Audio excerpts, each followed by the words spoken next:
Leave now. My fiancé didn't raise his voice.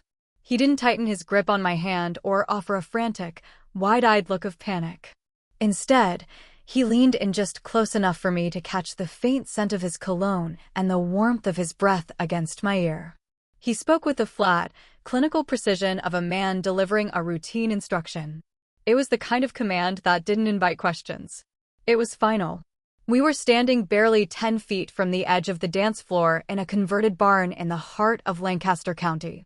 5 minutes earlier, the atmosphere had been thick with the cloying sweetness of buttercream and celebration. My brother, Mark, and his new bride, Emily, had just finished cutting the cake. The room had erupted in synchronized applause. My mother had dabbed at her eyes with a lace handkerchief, and my father had just wrapped up one of his trademark toasts, the kind that wandered off into 3 different anecdotes and lasted 5 minutes too long. It was supposed to be a perfect night. It was an honest, small-town wedding, the kind where the decorations were handmade and the guests were people who had watched us grow up for 30 years. Warm amber lights hung from the rafters, folding chairs creaked under the weight of old neighbors, and the air was filled with the easy laughter of people who felt safe. And then Daniel leaned in. Leave now. I turned my head to look at him, bracing myself for a smirk or the punchline to a joke I hadn't heard. But Daniel didn't joke, not like that. His face was a mask of terrifying composure. What? I whispered, my heart skipping a beat. I'll explain in the car was all he gave me. There was no tremor in his voice, no sweat on his brow. Just a cold, terrifying certainty. I scanned the room, searching for the source of his alarm. Near the bar, Mark was doubled over laughing with his groomsmen, a drink in one hand, looking more relaxed than I'd seen him in years. Emily was standing by the cake table, deep in conversation with my Aunt Sarah, gracefully brushing a stray fleck of icing from her fingertips.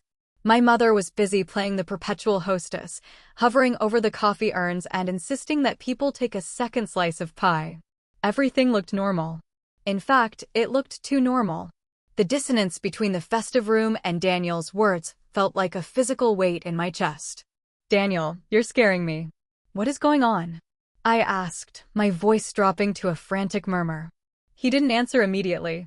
His gaze drifted across the room, not settling on any one person, but scanning the crowd as if he were measuring an invisible perimeter. Finally, his eyes snapped back to mine. You really didn't notice, he said. That question felt like a needle under my skin. It stayed with me as I numbly grabbed my purse from the table. It haunted me as we navigated toward the exit, passing my mother, who waved a frantic hand at us. Don't go far, Chloe. We're about to do the bouquet toss, she called out, her face glowing with maternal pride. I'll be right back, Mom. Just stepping out for some air, I lied, the words tasting like ash in my mouth. Daniel didn't touch me as we walked out into the night. He didn't rush his pace or look over his shoulder, but he stayed close, close enough that I felt guided by an invisible force. Outside, the late September air hit me with a sharp, cooling sting. It carried the quintessential smell of autumn, dry corn husks, fallen leaves, and the faint, distant scent of wood smoke from a nearby farmhouse. The gravel lot was half full, the stones crunching loudly under our heels. Daniel opened the passenger door for me with his usual practice gallantry. I slid inside, my silk dress rustling against the leather seat. He remained silent as he walked around the car, got in, and fired the engine. The silence stretched, thick and suffocating. There was no radio, no small talk, only the low, rhythmic hum of the tires as we turned onto the dark county road, leaving the glowing barn behind us. 5 minutes passed. Then 10. The darkness of the fields seemed to swallow the car. Daniel, talk to me. You're scaring the hell out of me, I finally burst out. He kept his eyes fixed on the road ahead. Good, he said quietly. That means you're finally paying attention. That wasn't the man I knew. Daniel was the anchor, thoughtless of himself, always measured, always calm. In the 2 years we'd been together, I'd never seen him rattled. He worked in government analysis, or so he'd told my parents. I had learned early on that asking too many questions usually led to polite, vague answers. But I also knew he wasn't prone to melodrama. If he was acting like this, the threat was real. I need you to think back, he said, his voice cutting through the dark.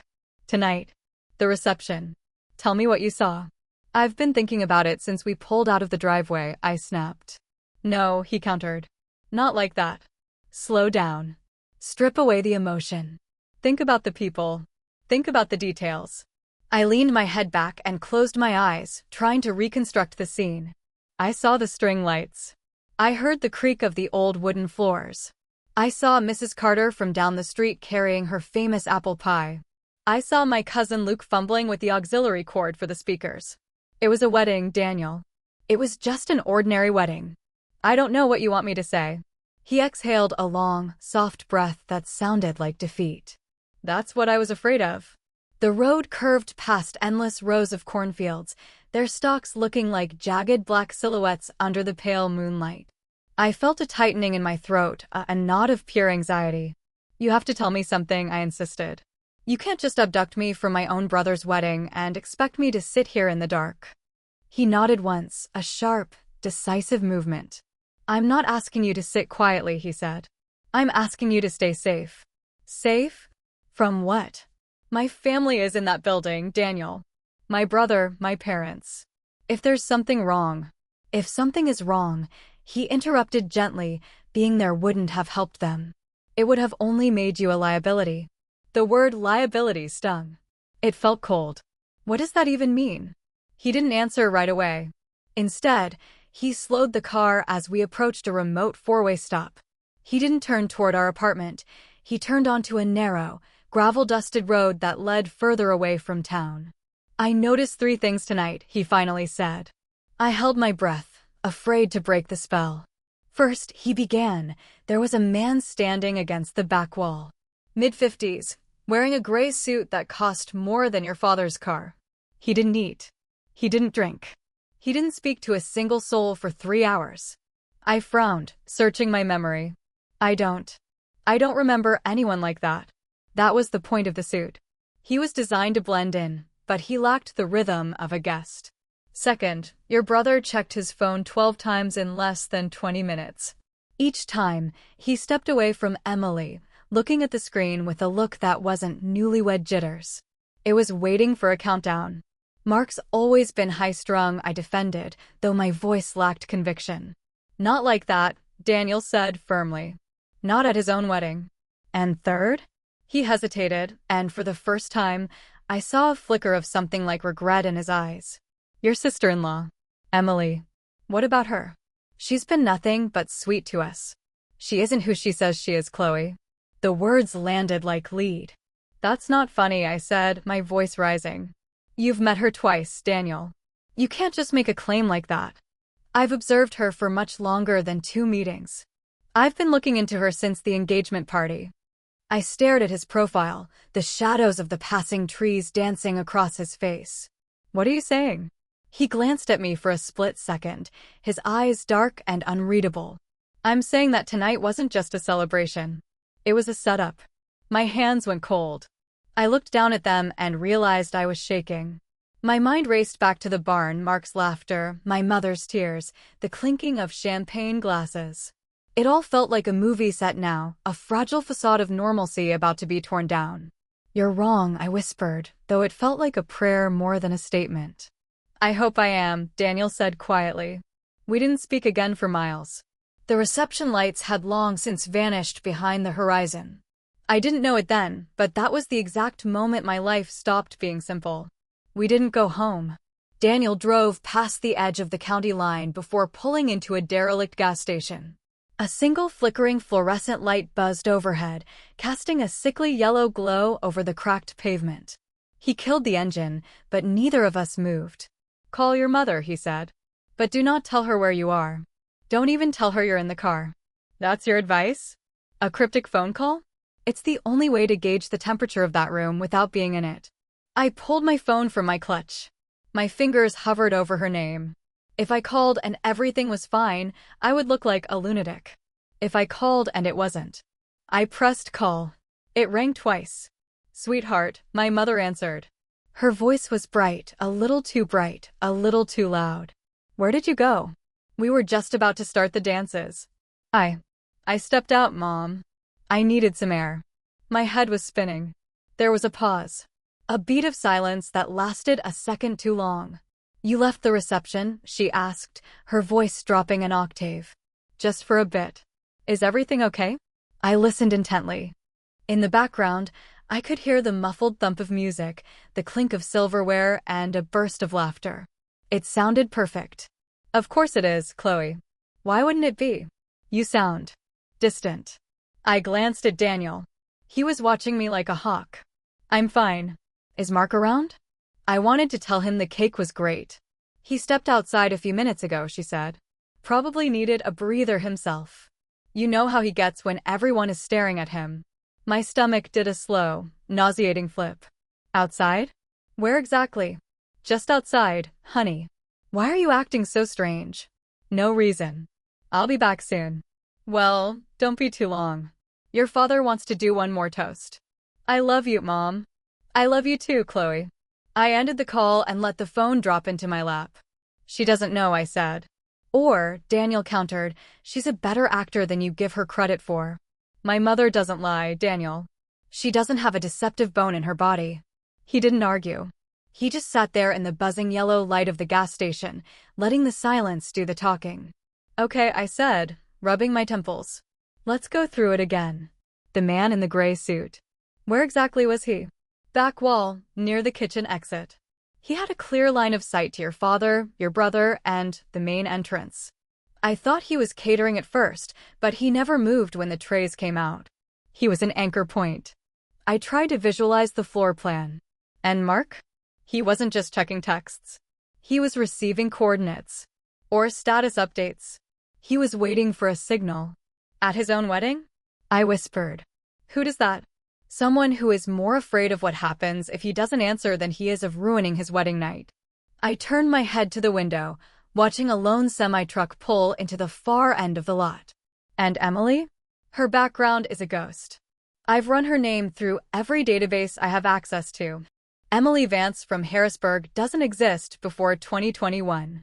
No school records, no prior employment, no digital footprint that isn't clearly manufactured. Maybe she just wanted a fresh start? You don't get a fresh start that clean without professional help, Chloe. I thought back to the cake cutting.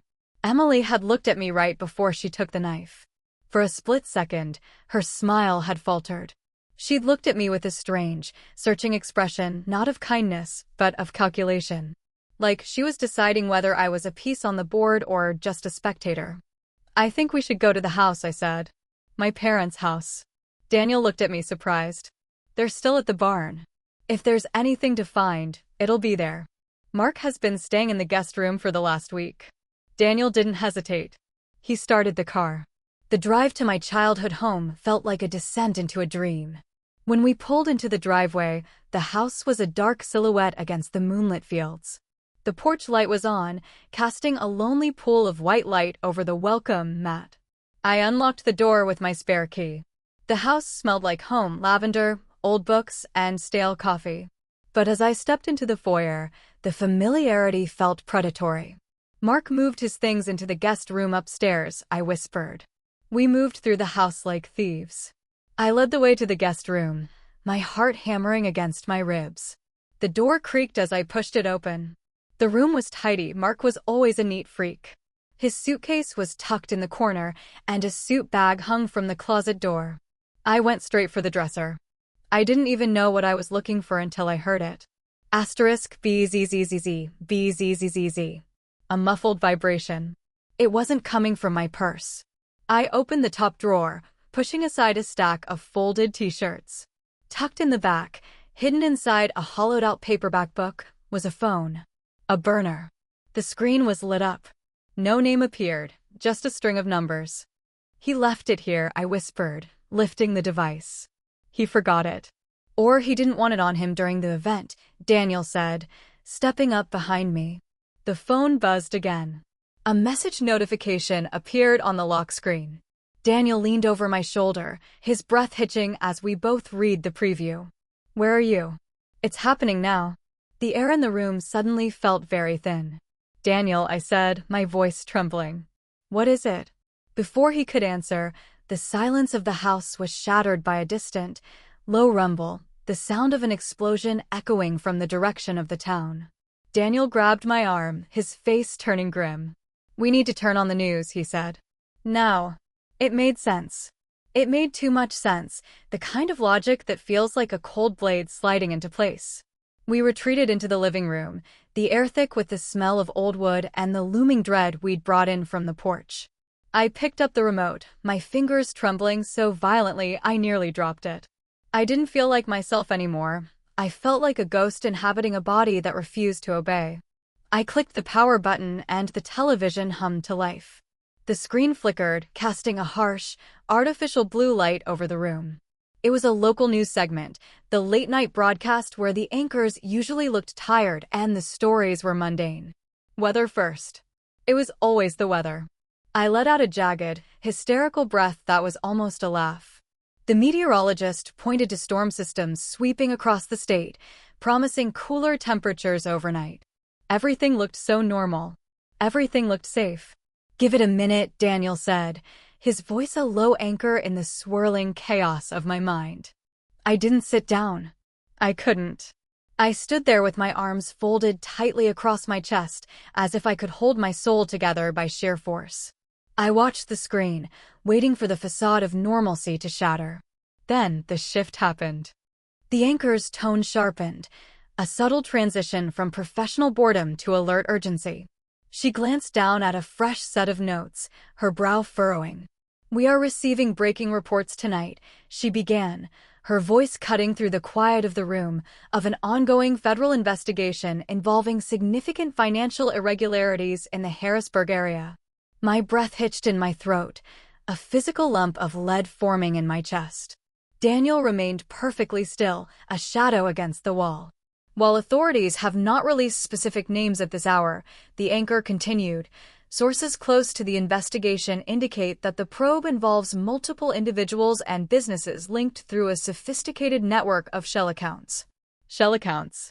The words echoed in my head, and I felt the room tilt on its axis. The familiar walls of my childhood home suddenly felt like a stage set that was being dismantled. "They're saying it started over a year ago," I whispered, the words barely finding the air to exist. Daniel gave a single, grim nod. "That tracks," he said. The report continued, phrased in that careful, measured legalese designed to avoid speculation. No names. No arrests yet. Just the skeletal outline of a conspiracy far larger than a simple accounting error. This wasn't a mistake, it was a blueprint. It was something planned, nurtured, and sustained. I couldn't take it anymore. I fumbled for the remote and killed the power. The silence that followed was deafening. "This is Mark," I said. It wasn't a question. It was a realization that felt like a sentence. Daniel didn't answer immediately, but the absence of a denial was loud enough. "This is what you saw tonight," I continued, my voice gaining a brittle strength. "The phone, the man in the gray suit, Emily. All of it." "Yes," he said quietly. I pressed my palms against the back of my neck, trying to force my brain to function, to breathe, to think. My thoughts raced toward the people who were supposed to be the bedrock of my world. "My parents," I blurted out. "Do they know?" Daniel looked toward the dark hallway, his expression unreadable. "I think they know part of it," he said. "Maybe not the full scope, but they know enough to be afraid."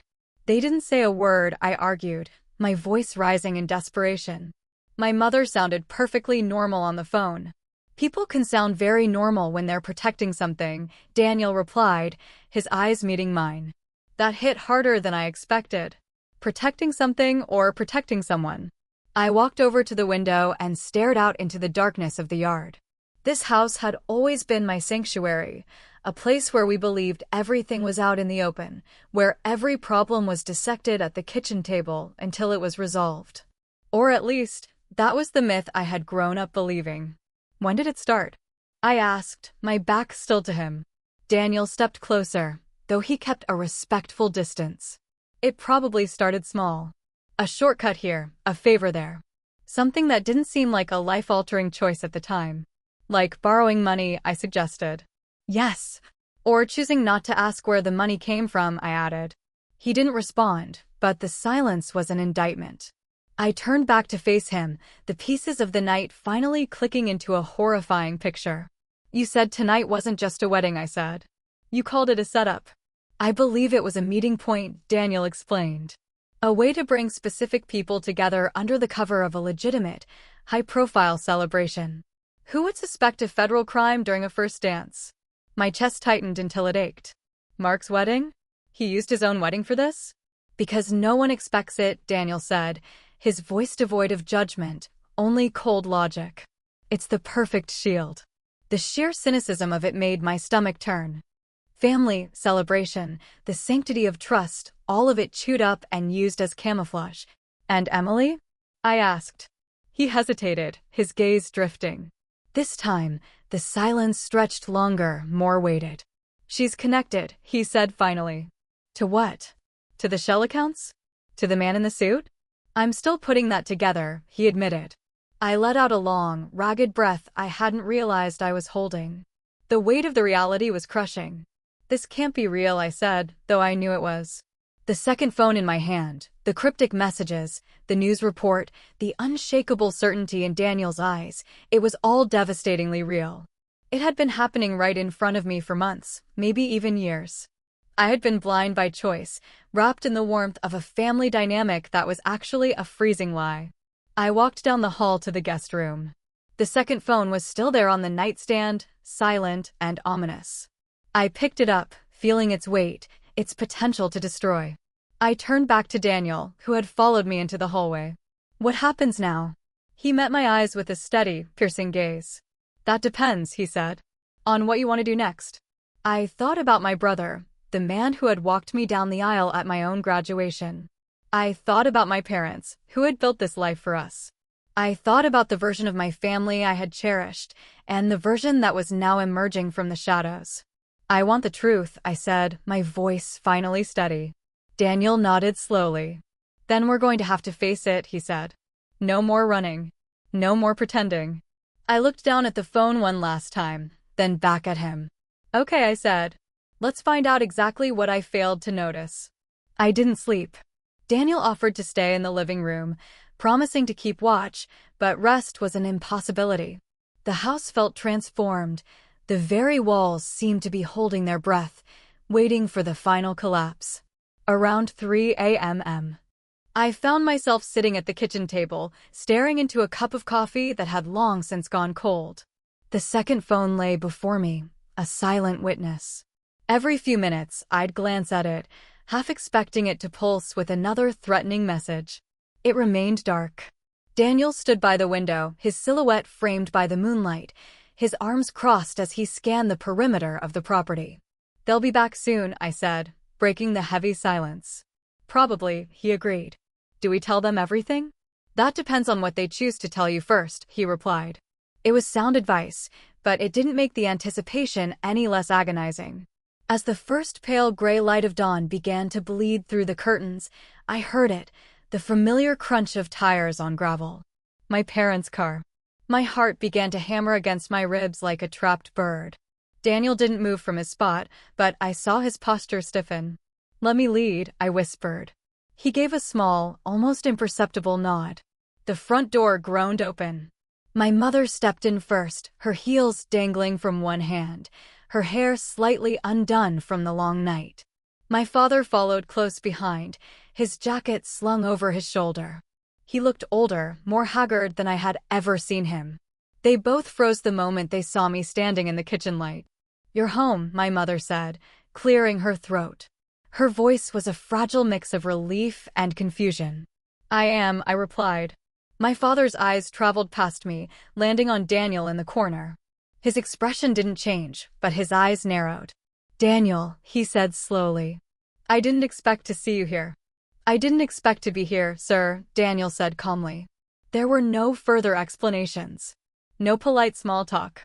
The tension in the room was a living thing. My mother set her shoes down with practiced care, as if any loud noise might shatter the house. You left the reception, she said, looking back at me. You told us you'd be right back. I'd changed my mind. Another pause. The air was thick with the things we weren't saying. I saw a shift in my mother's eyes, a flicker of realization that I wasn't just tired, I was knowing. "Is everything all right, honey?" she asked. There it was. The question. Simple, familiar, and now utterly heavy. I took a slow, deep breath, grounding myself. "That depends," I said, "on whether you're finally going to tell me the truth." My father straightened his shoulders, his protective instincts kicking in. "What kind of question is that?" "The kind that deserves an honest answer," I shot back. Silence reclaimed the room. My mother looked at my father, a silent plea in her eyes, but he refused to meet her gaze. That was the first real sign, the breakdown of their united front. "I saw the news," I said. My mother's face went pale, the color draining away as if a plug had been pulled. My father let out a long, weary exhale. "Then you know there's an investigation," he said, his voice flat. "I know much more than that," I replied. I walked over to the table and picked up the second phone, holding it up like a piece of evidence in a courtroom. "I found this in the guest room." My mother's eyes widened. My father didn't flinch, but he stared at the device as if it were a bomb. "Whose is it?" I demanded. Silence. "Dad," I said, my voice softening but remaining firm. "Whose phone is this?" He looked at me then. Really looked at me. And for the first time in my life, he didn't try to shield me with a lie. "It's Mark's," he said. My chest tightened so hard I thought I might stop breathing. "I figured," I whispered. My mother sank into a kitchen chair, her strength finally giving out. "Oh God," she whispered into her hands. "How long?" I asked. My father rubbed his face, his hand trembling slightly. "Too long," he said. "That's not an answer." "No," he admitted. "It's not." I set the phone back on the table with a sharp clack. "Then give me a real one." He glanced at my mother again. She shook her head slightly, a final, desperate attempt to keep the secret buried, but the dam had already burst. "About a year," he said. The words landed like stones. A year. A year of Sunday dinners, a year of holiday planning, a year of, "How was your day?" All while this was festering underneath. What was he doing? I asked. He hesitated. "Business deals," he said vaguely. "Illegal ones," I corrected. He didn't argue. "Yes." My mother started to cry quietly, the sound jagged and painful. "I told him it was a bad idea," she sobbed. "I told him it wouldn't end well." "But you didn't stop him," I said, looking at her. She looked up, a flash of hurt and defensiveness crossing her face. "How was I supposed to stop him? He's a grown man. He's your brother. You could have told someone." "Who?" She snapped back, her voice cracking. "The police? Should I have handed my own son over to them?" The room went deathly still. I turned my gaze back to my father. "You knew. You knew everything." "I knew enough," he said. "Enough to do something, Dad. Enough to save him from himself." "I thought it would pass," he said, his voice cracking with a sudden, raw vulnerability. "I thought if we just got through the rough patch, it would all go away." There it was. The fatal flaw. The sentence that had been the foundation of their silence. They thought it would pass. "That's not how the world works," I said, my voice heavy with disappointment. "I know that now," he said quietly. "But you didn't then." The honesty in his voice made it difficult to stay angry, but the betrayal was too deep to ignore. I needed to know the rest. "What about Emily?" I asked. My father's jaw tightened, his expression turning grim. "She's involved. Deeply." "How?" "She's the one who introduced him to the people he's been working with. She brought the investors to the table." I felt the last of my illusions shatter. "She planned this. The whole thing. Even the wedding." "I don't know what she planned," he said. "But she isn't the person she claimed to be. Her background, her family, it was all a fabrication." I looked at my mother. "You knew that too?" She shook her head frantically. "No. I swear I didn't know she was a fraud.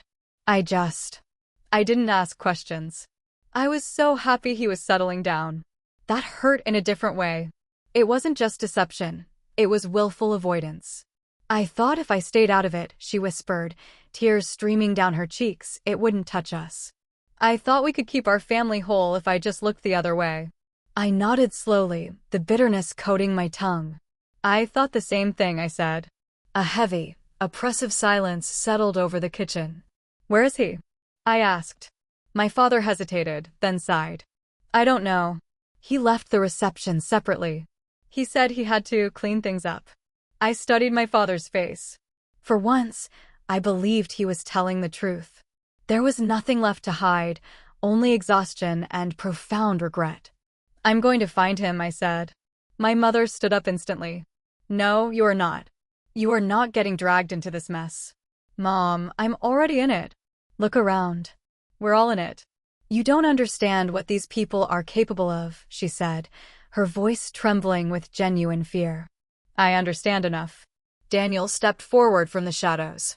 He hadn't spoken for a long time, acting as a silent witness, but his presence was undeniable. The danger isn't what worries me, he said, his voice level. I turned to him. Then what does? You still think this is just about what your brother did, he said. I frowned, confused. It is. He's the one they're investigating. Daniel shook his head slowly. It's also about what everyone else chose not to do. This isn't just Mark's crime. It's the silence that allowed it to grow. The room went quiet again because he was right. This wasn't just about Mark. It was about all of us, what we saw, what we ignored, and the lies we told ourselves were just being supportive. I looked at my parents, seeing them not as the pillars of my childhood, but as flawed, frightened human beings who had traded their integrity for a comfortable illusion. I'm not going to pretend this didn't happen, I said, my voice ringing with a newfound clarity. I'm not going to look the other way anymore. My father nodded slowly, a look of grim respect in his eyes. I wouldn't expect you to, he said. My mother wiped her eyes with the back of her hand. Just be careful, she whispered. I picked up Mark's phone again. I will, I said. But for the first time, I knew the difference between being careful and being silent. And I was finished being silent. Morning settled in with a pale, cold light that offered no comfort. My mother sat at the table, clutching a mug of coffee she never drank. My father was outside, pacing the yard with the same restless energy he'd had when I was a child, and he was worried about the mortgage. Daniel and I sat opposite each other. The second phone lay between us like a dormant landmine. It hadn't lit up again. That's not a good sign, I noted. No, Daniel agreed. It usually means the players have moved to the next phase. Which is decisions, he said. When the pressure gets this high, people have to decide who they trust and who they're willing to sacrifice. I thought about the word trust. It had been the foundation of my life, and now it felt like a fragile piece of glass I had failed to protect. The sound of the front door opening startled me. My father walked back in, his face set in a hard mask. He called, he said. My heart leaped. When? A few minutes ago. On my cell. What did he say? My mother asked, her voice hushed. My father hesitated. He asked if anyone had been to the house. If the police had shown up. I felt Daniel's focus sharpen beside me. What did you tell him? I asked. The truth, my father said. I told him you were here. And Daniel. My breath caught. Dad, you shouldn't have told him that. We don't know who's listening or where he is. He's my son, my father snapped, his voice crackling with a sudden, fierce protectiveness. He deserved to know who was in his home. The room went quiet. Daniel let the moment breathe, not interfering. Did he say where he was? I asked. My father shook his head. No, but he said one other thing. He said you should stay out of it. That it's too late for you to help. I let out a sharp, angry breath. That is not his decision to make. He's scared, my mother whispered. Maybe, I said. Or maybe he's still trying to control the narrative. Control what? She asked. The story, Daniel said. When people are under this kind of pressure, they try to shape what others see. They decide who gets to be a victim and who gets to be a villain. My father nodded slowly. That sounds like Mark, he admitted. I leaned forward, my elbows on the table. So, what are my options, Daniel? And don't give me the safe version. He met my eyes. You can step back. You can let the federal investigation take its course and focus on protecting yourself and your parents. You can be a witness after the fact. And the other option? You stay involved. You find him. You force the truth out before the authorities do. But that means being part of the consequences. What consequences? My mother asked. Daniel's expression remained neutral. The kind that don't go away with a good lawyer. The word consequences hung in the air. I thought about the Mark I grew up with, the boy who taught me to ride a bike, who promised he'd always look out for me. Then I thought about the man at the bar last night, checking his phone with cold, calculating eyes. I want to talk to him, I said. No, my mother pleaded. It's too dangerous. It's the only way this ends without everything being destroyed, I replied. My father looked between us. He might call back, he said. Then I'll be the one to answer, I said.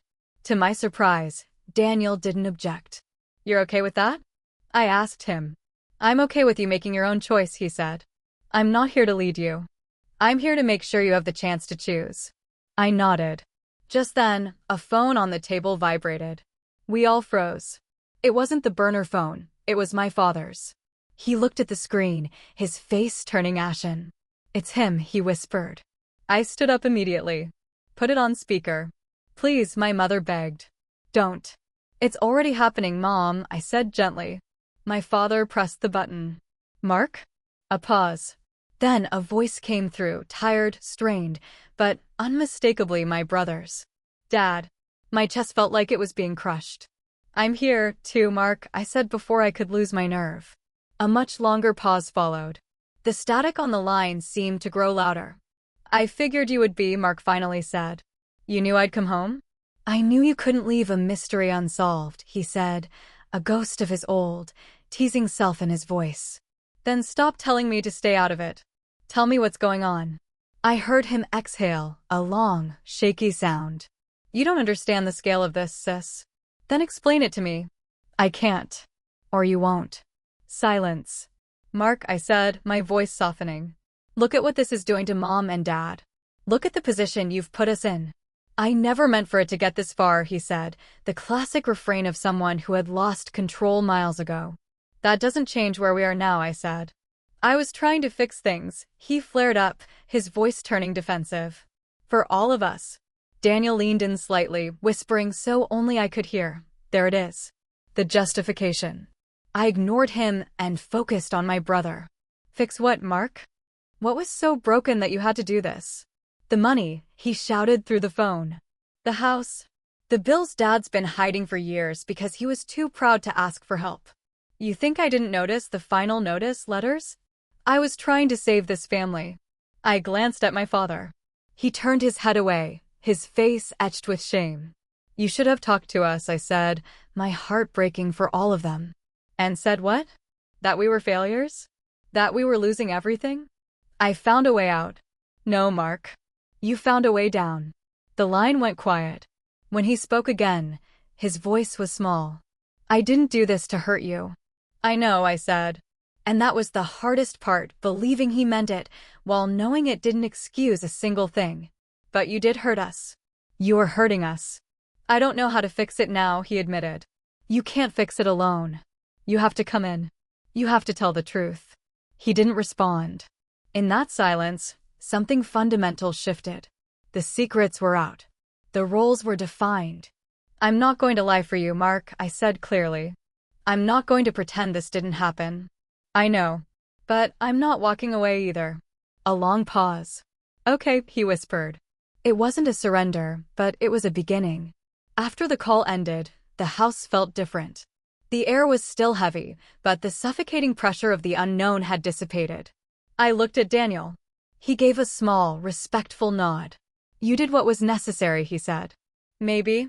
Or maybe I had just taken the first step into a much longer nightmare. Either way, the bridge back to my old life was gone. It didn't end that morning in a neat, cinematic way. There were no sirens at dawn, no dramatic arrests in the kitchen. It unfolded slowly, painfully, over the following months. The investigation hit the papers 2 weeks later. In a small town, you don't need a press release to know who's in trouble. The whispers do the work for you. Neighbors stopped dropping by.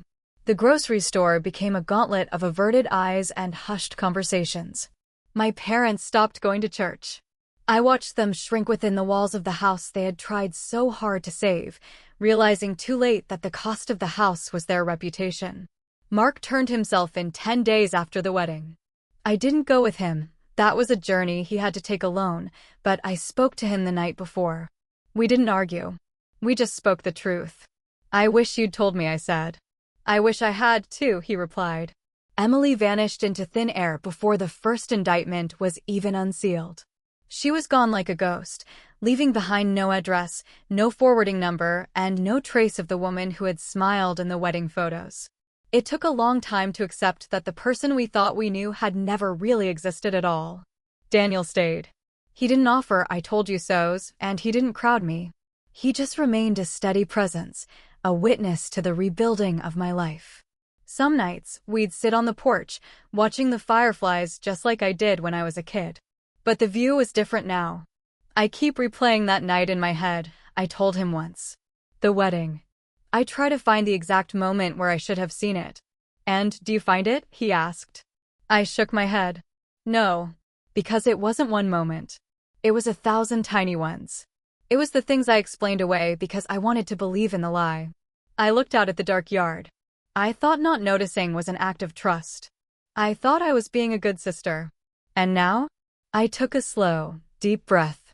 Now I think not noticing was just easier. It was the path of least resistance. The words were heavy, but saying them made me feel lighter. Inside, I could hear my mother moving around the kitchen, the familiar clink of dishes. My father was in his chair, reading the paper. On the surface, they looked the same. But our conversations were different now. We asked questions. We gave answers, even when they cut like glass. Mark called once a week from the facility. The calls were short, monitored, and blunt. I should have stopped, he said during one particularly hard call. Why didn't you? I asked. Because no one made me, he said. That answer haunted me. It was a reminder that we don't become who we are in a vacuum. We are shaped by what the people around us allow, what they ignore, and what they choose to see. A few months later, Daniel and I drove past the reception hall. It looked small, abandoned in the off-season. Do you regret leaving that night? He asked as the building faded in the rearview mirror. I thought about my mother's voice calling my name, the music, the laughter, and the rot underneath it all. I only regret not opening my eyes sooner, I said. But at least they're open now. But the act of leaving itself? He asked, his voice low against the steady drone of the engine. Any second thoughts about that? I shook my head slowly, my eyes fixed on the blurring landscape of the road ahead. None, I replied. Leaving wasn't just an exit, it was an education. It gave me the distance I needed to finally understand the anatomy of the lie. He nodded, a simple, heavy gesture of shared understanding. That was enough. There was no need for more words between us. But before we crossed the threshold of the property line, before the tires bit into the asphalt of the highway, I turned back for one final glimpse of the front door. In that silence, a memory surfaced, sharp and crystalline. I could still hear the ghost of his voice, urgent and strained. Leave now. At the time, the words had felt like a frantic warning, a sudden jolt of static in a song I wanted to keep dancing to. I hadn't truly grasped the gravity of the moment then. I had been too submerged in the atmosphere, too blinded by the glare of what I thought was loyalty. But I notice it now. I see the cracks in the foundation and the rot behind the paint. And perhaps that is the only victory we are granted, the realization. It isn't a failure to have missed the signs when you were standing in the middle of the storm. The real test is whether you choose to acknowledge them once you've reached the shore, and whether you vow never to let yourself be blinded by the same illusions again. Most of us live our lives in the frantic blur of the present tense. We are often too close to the canvas to see the brushstrokes of deceit or the shadows of decay. We find our vision only in the aftermath, in the quiet, hollow spaces between who we were and who we are becoming. That clarity, no matter how late it arrives or how much it costs, is a profound gift. It is a second chance to do better, to be better. It is an invitation to finally speak up. To ask the uncomfortable questions we once silenced. To protect the people we love, not by maintaining a comfortable, fragile lie, but by anchoring them in the difficult, necessary weight of the truth. If this story has stirred a dormant memory or resonated with a quiet suspicion of your own, take a moment to reflect. Look back at the things you might have overlooked in the name of peace or habit. And if these words helped you see even a single corner of your world with more light, consider sharing them with someone else who might be standing at their own door, waiting for the courage to turn the handle. Because in the end, the quietest truths are often the ones that matter most.